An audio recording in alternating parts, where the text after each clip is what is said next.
I brought flan, which is a traditional Hispanic dessert. It's kind of like a custard, and then it has a caramel sauce on it. It's really good.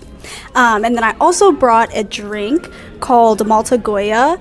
It is a carbonated malt beverage, so it's kind of a little bit of an acquired taste, but people seem to like it.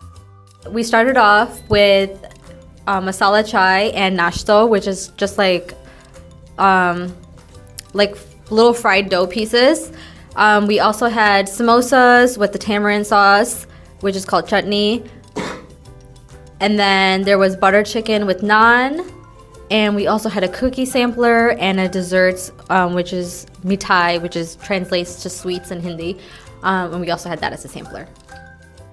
So today I brought buñuelos manga, which is a mango